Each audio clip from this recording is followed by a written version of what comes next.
Es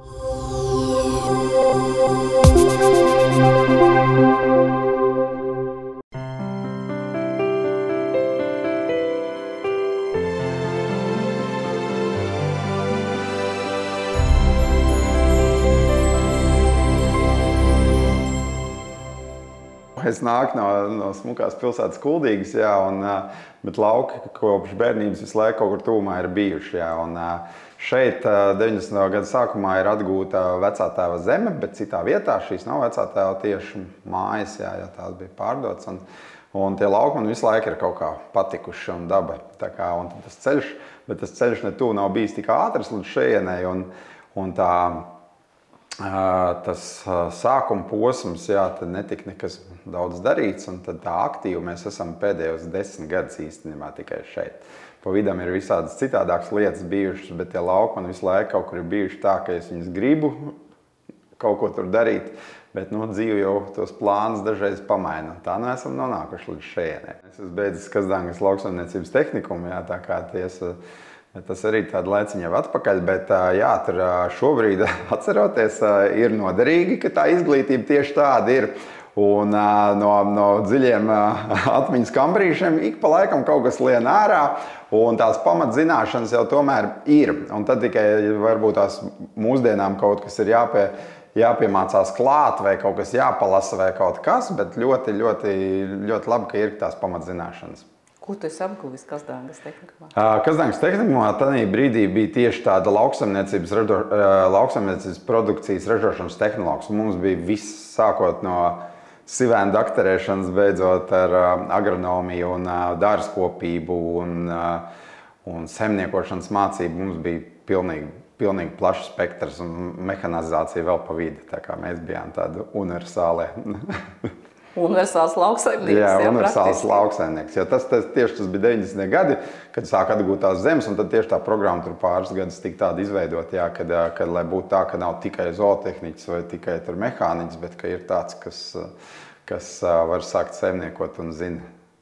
Tu toreiz biji gatavs jau ķerties kaut kam klāt un kaut ko darīt un pierādīt sevi šai profesijā? Jā, biju, bet droši vien nebija tās zināšanas, un arī vecākiem varbūt tās zināšanas nebija, un tad mēs kaut ko te mēģinājām, bet tas viss bija tā. Un tad pagāja, jā, tad pa vidam bija vēl ģimenes biznesa, mums bija grāmatnīcas, un tieši kā nonāca tad beidzot līdz tai lauksaimniecībai, jā, un tas iepriekšējā 2008.–2009. Gada krīze, mums šis uzņēmums nobankrotēja, un tad beidzot atbrīvojās laiks, gan fiziski, gan galvā, un tad es sāku rosīties šeit. Tā pamata izglītība, tā lauksaimniecība tev iedeva tādu redzējumu un sapratni tik daudz, kad esošajā skaistajā vietā ar tādu tradicionālu lauksaimniecību nodarboties nav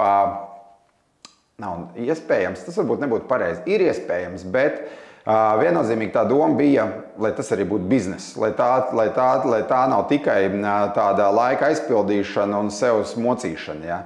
Un tad tu saproti, ka pie šīm skaistām vietām labības lauka nebūs.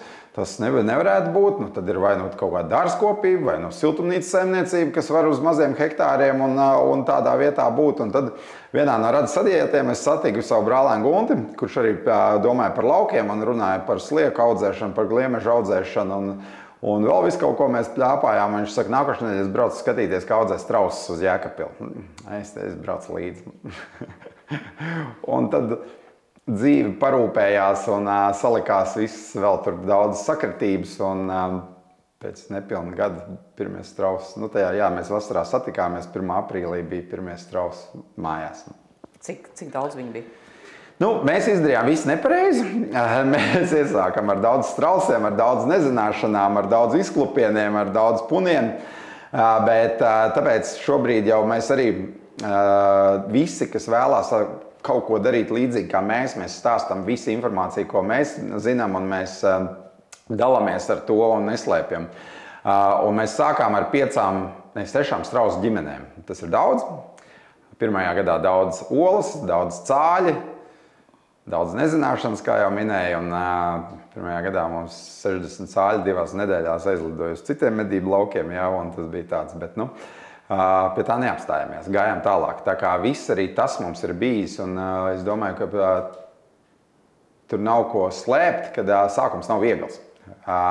Un nedrīkst pie pirmām grūtībām atmesties, ja, un nedarīt to, jo tās ir tikai mācības, lai uz priekšu iet labāk. Tu teici Strausu ģimenes. Ko tas nozīmē, Strausu ģimenes? Strausu ģimenes tas nozīmē to, ka ir viens Strausu tētis un 3 mammas. Un tad viņas tiek ar saviem pienākumiem galā. Mammas rūpējās, lai būtu olas, tētis rūpējās, lai viņas būtu apaugļotas, un tas ir tas sākums, mēs sākām. Tā kā ja vienmēr ir jautājums, kas ir pirmais putens vai ola, mūsu gadījumā bija putens pirmais. Bet varbūt bija jābūt olai? Varbūt tāds, jā. Kaut gan, jā, mēs tagad iesakām, un mēs tiešām iesakām visi tie, kas interesējās, un mēs stāstam, mēs iesakām paņemt, cik var atļauties 5-6 cāļus un iet no tā procesa no sākuma. Un tad tu audzējot tos cāļus, tu saproti, kā tev būs jāaudzē nākošie cāļi, kad viņi tev sāk šķilties, un tad visu tev pilnā procesu iziet cauri, jo visi var izstāstīt, bet kā to dzīvē pielāgot un sajust un redzēt, tas ir drusku cits, un tur vienkārši jāveidojās tai pieredzē. Bet tā kā mēs ar to savu pieredzi, ka mēs esam gājuši cauri, mēs pa 100% viņu nododam citiem, jo tādā veidā, man liekas, jo mēs te vairāk būsim, jo mēs varam attīstīt to jomu un varam domāt par eksportu un tā, jo šobrīd tas apjoms ir tikai tāds, lai te Latvijas tirgu varētu kaut ko bišķi iepriecināt klients ar labu gaļu. Melnie ir tēti, jā, kur te rūpējās, lai viss būtu, lai te būtu mums tie cāļi, olas būtu apaugļots, un tagad uz pavasara pusi viņiem paliek kājas un knābes sarkanas, un viss hormons sāk trakot, un tad viņi paliek agresīvāki, un tad, jā, Tad viņiem labāk netuvoties. Nē, tā jau mēs drusku zinām, un tiem strausiem jau arī kaut kāds tas raksturiņš ir, kaut gan viņam ir tikai 40 gramu smadzenes un 60 gramu acis, tā kā viņš redz vairāk nekā saprot, bet kaut kā ir atšķirīgi. Šitie divi mums ir tādi agresīvāki, tie ir atkal tādi mierīgāki, jā.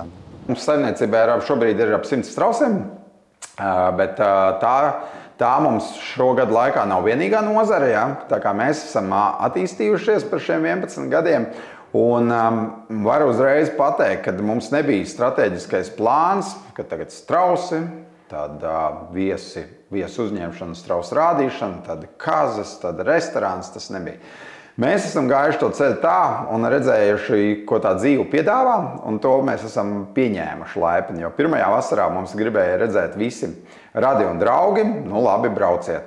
Tu saproti, ka tu visu sestdienas svētdienas nostaigājies, tu saproti, ka tas ir tavs laiks, kad saproti, ka jā, ka ok, cilvēki grib redzēt, bet tad mums tas jātīsta kā biznesa jau ir. Un tad mēs sākām uzņemt viesus. Trešā lieta mums saimniecībā ienāca kazas, un tās atkal sākotnēji nebija doma par kazu fermu, par kazas gaļas ražošanu, tas bija tikai, lai palīdzētu izkopt ainavu. Jo pats bija pāris gadus trimerējis krūmus, un viņi ataug, un cik notrimerē, tik ataug, un man vienmēr gribās kaut kā optimizēt kaut kādas lietas. Un tad nonācām līdz gaļas šķirnes kazām, kuras nav jāslauc, un ļoti labi pildu šo darbu. Tā bija trešā lieta. Ceturtā lieta mums bija tas, ka mēs jau tie cilvēki jau brauc kādus gadus un sāk jautāt, vai nav iespējams paēst. Gaļu pārdot vajag, domājam, jā, pirmais mēs pie ugunskura vārījām zupu lielajā katlā grupām, tā kā tā bija pirmā lieta, ko mēs sākām ar ēdināšanu. Un tad tas tā viss ir nonācis, un tagad viņš ir nonācis līdz vienam foršam lauka restorānam, jā, kur notiek 7-kārta vakariņas un vēl viss kaut kādas labas lietas, kas ir saistīts ar un ap ēdienu. Tas ir, jā, tās sajūtas un vēlme visā ieraudzīt iespējas. Man liekas, ka visā var ieraudzīt iespējas. Jā, viena lieta, ko es no sevis varu pateikt, visas iespējas nevajag izmantot, jā, vajag koncentrēties uz kaut kādām lietām, un to es aicinu tiešām arī jaunos uzņēmējus un jaunos darīt, kad es esmu diezgan, man nav problēmas ieraudzīt jaunu ideju un jaunu iespēju, bet jākoncentrējas uz to, kas ir, un tādā veidā, jā, tā kā, bet, protams, bez tā, ka ieraudzītu to iespēju, ka, ja cilvēks prasa, ka viņš grib paēst, tad viņam jādod ir paēst.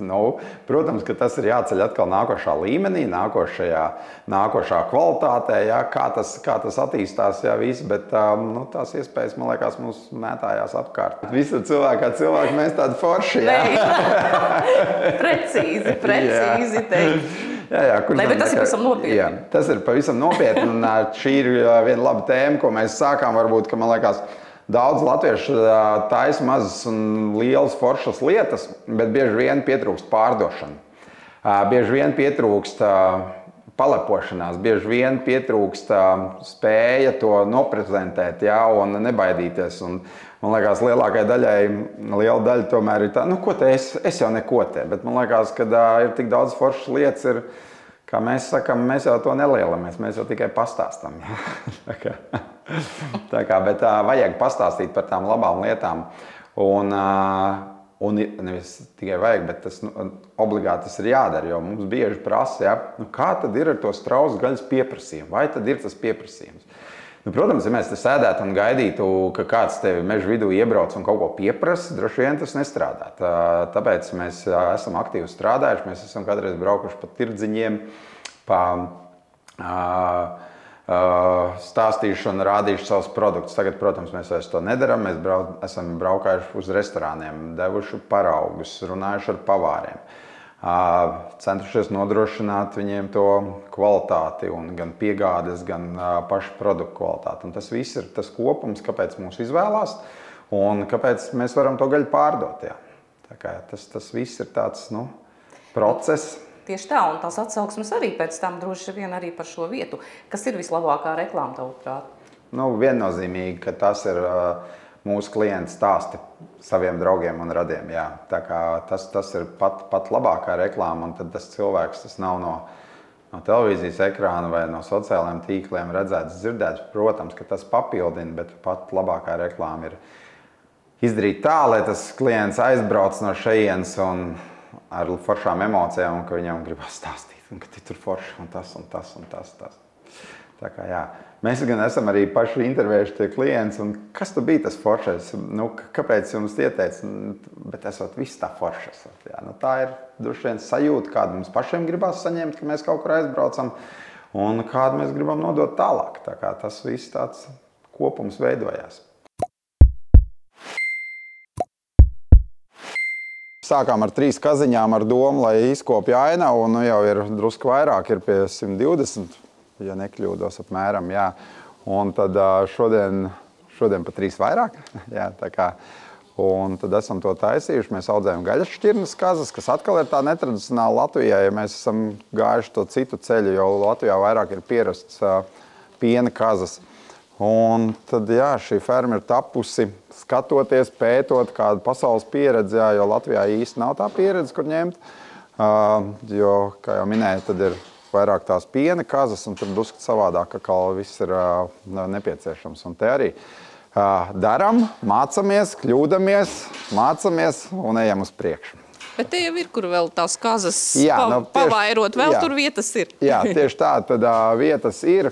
Un tieši tāpēc mēs visas kaziņas mums paliek, un tad tās ir, lai tālāk vairotos, un mums jādabūna ir pilna ferma, lai dabūtu apjomu, lai varētu sākt strādāt ar restorāniem, jo atkal ir ļoti forši, ja restorāni grib ar tevi strādāt, bet tad ir jānodrošina katru nedēļu piegādes, un lai būtu vismaz sezona. Jā, tā ir viena no problēmām arī restorāniem, kāpēc nestrādā ar vietējiem produktiem, jo mēs, ražotāji, nevaram nodrošināt regulāras piegādes, jā, un tur ir tā kā neesmu saticis nevienu Latvijas šefpavāru, kurš negribētu strādāt ar vietējiem produktiem, bet vairāk ir tas, kad ir tās regulārās piegādes. Un restorānā, ja tu ieliec ēdienkartē, par to mums ir jāpriecājās, bet tad ir jābūt katru nedēļu piegādēm, lai viņiem nav katru otro dienu jāsaka saviem klientiem, vai beidzās, vai nav, vai kaut kas tāds. Tā kā. Bet pieprasījums ir pēc kazas gaļas, jā? Atkal tāpatās kā ar strausiem. Ja mēs stāstam, rādām un parādām, cik viņa laba, garšīga un kā viņa var pagatavot kopā ar šefpavāru, tad cilvēki to novērtē. Patiesībā jau brīva niša būtu laukos arī šādas te kaziņas audzēt, vai ne? Jā, un tad jūs būtu vairāk, tāpat kā ar strausiem. Jā, varētu domāt par eksportu. Šobrīd mums tas ir tikai tā biznesa sākums. Jā. Tā kā droši visi, kam ir interese, brauciet, skatieties, stāstīsim, rādīsim. Un kā vienmēr es teicu tiem, kas jautā, vai nav bail no konkurences, ja kāds 10 gados izdarīs labāk un vairāk, paspiedīšu roku un apsveikšu, kad ir izdevies. Tā kā, man liekas, te nav ko, te drusku tās viensētas latvietis ir jāatmet. Un ja mēs būsim lielāki, spēcīgāki, par mums vairāk zinās un mēs kopā varēsim izdarīt vairāk nekā katrs savā mazajā vietiņā tur rosoties. Mēs esam aktīvi izmantot iespējas, tās atkal ir iespējas, ko var izmantot un var neizmantot. Mēs esam izmantojuši lauka atbalsta dienesta programmas, gan Kazu fermas celtniecībā, gan Strausu fermas, gan brīvdienu mājas būvniecībā šobrīd izmantojam, sadarbojas ar NVA, nodarbinātības dienestu, arī izmantojam šīs programmas, kas tur ir gan jauniešiem, gan varbūt tās cilvēkiem tur ir arī ar invaliditāti un visādām lietām. Tā kā šīs lietas izmantojam, jā. Un tur atkal kāds var teikt, ka tā ir vesela papīra kaudze, ja, bet tur arī tur, kā es saku, tā ir dāvināta nauda, arī kur tev dāvina, lai attīstītu biznesu. Protams, ka mēs attīstam to biznesu, mēs radam darbvietas, un tas atkal nāk valstī atpakaļ. Mēs esam tāda vidēja forša saimniecība uz sezonā būs uz 12 cilvēkiem, ka mēs strādājam, būs pieņemti darbā. Tā kā 12 cilvēki, tas ir ar visu virtuvi, pavāriem, viesmīļiem, lopkopiem, traktoriem, kas strādā. Tā kā visi mēs apmēram esam 12 cilvēki. Tas skaitlis ir mainīgs nedaudz, jā, protams. Un tad ļoti labprāt uzņemam praksēs, rādam, stāstam mūsu zināšanas, gan turismu jomā, gan lauksaimniecības jomā, gan virtuvē, gan pavāriem. Jā, pie mūsu šefpavāra brauc daudz mācīties, jo viņš tiešām ir gan mācījies, gan pats skolojies, gan pieredze jau ir, un tā kā no viņa var daudz mācīties. Un tā cenšamies tos jaunos cilvēkus ievadīt un parādīt, ka laukos ir baigi forša. Un ka tas varbūt tās ir nedaudz savādāk, kā tas bija pirms 30 gadiem laukos, kur varbūt tās bija ļoti daudz rokdarbs un fiziskais darbs, tad šobrīd tas tā nav. Tāpatās mums vajag komandā gaidam domājošs cilvēks, kur redz, kur ierauga, kuri izsaka priekšlikums, kā varētu labāk, jā, un tas jau vairs nav fiziskais darbs. Tur ir vajadzīgs tā, lai tajā galvā viss ir kārtībā un vēlme galvenais. Kā šis pandēmijas laiks ir ietekmējis jūsu uzņēmējdarbību? Protams, visvairāk tas ietekmē neprognozējamība tādā ziņā, ka mēs nezinām, kāds būs tas nākošais mēnesis. Ja ir tādos normālos apstākļos, jau tie mēneši ir līdzīgi kā iepriekšējā gadā, jā, kad tur sākās mierīgā sezona, kas ir ziema, tad sākās pavasaris. Un, protams, ka tas ir izaicinājums. Tas ir izaicinājums esošiem darbiniekiem, jo grūti saplānot to darba apjomu, kāds būs. Tas nav tā, ka mēs zinām, ka mēs pie konvejeru šodien saražosim 100 vienības. Mums var iebraukt cilvēki 400 var iebraukt pa dienu, var iebraukt 10. Ja? Un tad mēģināt saprast, noprognozēt to apjomu, kāds būs, saplānot darba grafikus, ja? Domāt, kā visu to salikt. Protams, izaicinājums arī ir tajā brīdī noturēt to komandu. Mēs esam centušies to komandu noturēt arī tajos švakajos mēnešos, un tad uzņēmums no jau nopelnītajiem iekšējiem resursiem maksā algas atkal, bet mēs saprotam, ka laba komanda nevar salikt vienā nedēļā, vienā mēnesī, un tad kopīgi mums ir jāpārdzīvo varbūt tas tukšais laiks, un tad atkal ķeramies pie lietas un ceram, ka būs atkal, ka vasara sāksies, un tad jau būs. Un ļoti gaidām to vasaru, jo komanda ir sakomplektēta un ar foršiem cilvēkiem. Un gaidām arī pievienotos jaunus cilvēkus, kur vēlētos mācīties no mūsu zināšanām. Un visās jomās te ir darbs, un tieši tā, un galvenā tā vēlme, nevajag baidīties, ka varbūt tās nezinās tieši kaut ko par strausiem vai tieši kaut ko par gatavošanu tādā līmenī, kā gatavo mūsu šefpavārs, bet manuprāt, galvenā lieta ir, ja ir vēlme mācīties un darīt. Ok, ir mācības, kas ir jau iegūtas zināšanas tajā skolā, tehnikumā vai augstskolā, bet visam tam ir plus vēlme. Ja tev tās zinības ir bijušas un nav vēlme, tas nestrādā, un gan arī pat vairāk strādā, ja ir tā vēlme kaut ko darīt. Tad, ja tev ir vēlme bijis pirms tam, tad jau tu esi kaut ko iemācījies, un tu noteikti iemācīsies visu to jauno, kas tev nāks arī priekšā. visu laiku ir jāmācās, acīm redzot, tev pašam arī jāpapildina zināšanas.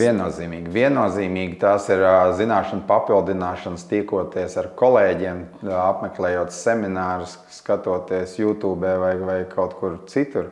Man liekas, šajā dinamiskajā laikā, kādā mēs dzīvojam, ja tu neej uz priekšu, tad tu atpaliec. Ja? Tās ir mācīšanās. Un, protams, tās mācīšanās maksā. Viņas nemaksā varbūt tiešā pārskaitījumā kādai skolai, bet tāpat tās tie 60 cāļi maksā, kur ir aizlidojuši ne pēc mūsu vēlmes, ja? Un citiem medību laugiem vai kaut kādas lietas, tas viss maksā. Un, protams, ka tieši tāpēc mēs arī esam gatavi uzņemt jaunus speciālistus, kur varbūt tās ir ar svaigām teorētiskām zināšanām, kur mums ir praktiskās zināšanas, un liekot šīs lietas kopā, varam attīstīties. Jā. Jā, protams, ka arī šobrīd jau viss notiek arī datorizētās sistēmās, uzskaitēs, viss tas jau jaunais ir vajadzīgs. Gan reklamējoties sociālos tīklos, gan pieregistrējot kazu. Kā tavuprāt, laukiem ir nākotne? Viennozīmīgi. Viennozīmīgi laukiem ir nākotne. Es pat domāju, ka šajā brīdī viņi tiek jau novērtēta, bet vēl pat varbūt tie manīgākie, acīgākie, kas ierauga, tie jau novērtē, bet tas lielais novērtējums lauku dzīvei vai mazpilsētas dzīvei, es domāju, vēl tikai priekšā. Jau tagad jūtam, ka ļoti daudz, Kuldīga man tāda tuvāk un zināmāk, ka ļoti daudz no tās Rīgas saistībā arī ar pandēmiju, ja, un vēl visām lietām, kad ir izvēlējušies no tās mūsu lielpilsētas izbraukt, strādāt attālināti, dzīvot mazākā pilsētā, kur ir pieejams viss tas, kas lielajā, lielos vilcienos, jā, baseins ir, manēži ir, bērni var sportot, var peldēt, var izklēdēties, un viss tas notiekās, ka jā, es domāju, ka tas tikai tā sākās lēnām. Un mēs būsim priekš viņiem tādas foršas vietas saliņas, kur atbraukt un apskatīties, kas te laukos notiekās, atpūsties, pabaudīt dabu, pamakšķerēt, pastaigāt pa mežu. Un es domāju, ka tas vēl tikai tā lēnām sākās. Viennozīmīgi ir jānāk ar domu, lai tas, kad te var būt bizness, un tas nav tikai, tikai tāds smags hobijs, ja, ir jāplāno tās lietas tā, lai var aizbraukt arī apskatīties, kas notiekās pasaulē. Un tie jaunie cilvēki, man liekas, kur ir varbūt jau paceļojuši, redzējuši, var ienest daudz jaunas vēsmas un uz tām lietām paskatīties savādāk. Paskatīties varbūt tās no tiem pašiem tradicionāliem produktiem, kā viņam varbūt pievienot vēl vērtību un uztaisīt viņu ar lielāku pievienoto vērtību. Un es domāju, ka to var atrast katrā nozarē. Tāpat mēs no strausa taukiem taisām krēmus, kas ir kosmētika, kur ir augstāka pievienotā vērtība. Līdz ar to arī tur var nopelnīt vairāk. Tie ir visi procesi, un es domāju, ka tāpat tās govkopībā, tāpat tās graudkopībā visur var ieraudzīt droši vien vēl kaut kādas papildus iespējas, kā vēl pievienot to vērtību un kā padarīt to saimniekošanu efektīvāku. Protams, ka par to ir jādomā. Ja to uztver kā vietu, kur tu gribi dzīvot, pelnīt, tad ir jādomā, kā biznesā, kā efektivizēt tos procesus, kā pievienot to vērtību un kā pārdot labāk. Tā kā, man liekas, viss tas ir iespējams. Un tieši, man liekas, jauniem cilvēkiem, kuri labi rīkojās ar visām viedierīcēm, ar to, tur tās idejas, man liekas, var ģenerēties vairāk un paskatīties uz visu to savādāk un interesantāk. Viss jādara ir tā, lai pašiem arī ir interesantas. Un tad jau, ja tev ir tāda vienveidīga tā ikdiena un tur tikai no rīta piecelies, nezinu, tur izdara tās rutīnas darbiņas, tad to interesi varbūt tur tā grūtāk atrast ir, bet man liekas, ka visam var pieiet tā radoši un līdz ar to tu pats sev padari to savu biznesi par tādu aizraušanos. Un kas tad var būt vēl jaukāks, vai ne? Kad no rīta nav jāiet uz darbu. Biznesa tavā sētā. Jā, un ka tas ir jau tavs jau arī kā hobijs un kā dzīvesveids.